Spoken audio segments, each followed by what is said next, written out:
Para nga sa inyong kaalaman mga Kawan Stories, ang Los Angeles Clippers ang isa sa pinakamainit na team ngayon sa NBA sa pagkatalo lamang nila ng isang beses sa huling 10 laro. At sa pagkatalong ito, galing pa sa best team na OKC Thunder na tinulungan pa ng mga referee para manalo. Kaya napakahirap nga talagang talunin ng Clippers ngayon, lalo pat sa unang pagkakataon na kompleto ang kanilang lineup at healthy ang Big 3 na sina Kawhi Leonard, James Harden at Norman Powell. Sa madaling salita, isang malaking challenge ito para sa Golden State na talunin bukas ng umaga ang Clippers sa magiging last day sa regular season kahit manhawak pa nila ang home court advantage. Bukod dyan, hindi pa rin naman nananalo ni isamang beses ang Golden State Warriors sa kanilang regular season series. Kaya expected na magiging sobrang init ang labanan. In fact, magkakaroon ito ng playoffs at parang Game 7 vibes dahil kung sino man ang manalo, papasok agad sa playoffs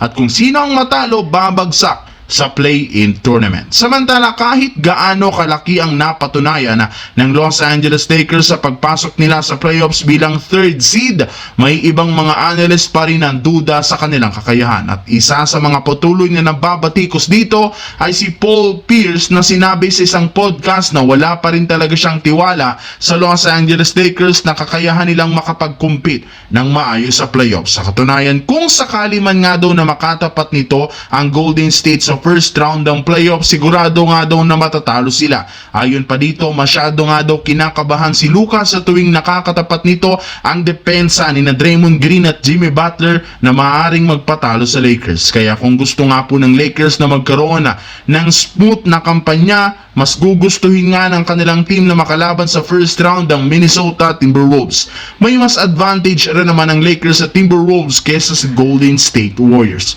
Well, eto, lahat lang nga yan ay batikos na nanggagaling sa isang hater na si Paul Pierce. Anong masasabi nyo dito mga Kawan Stories?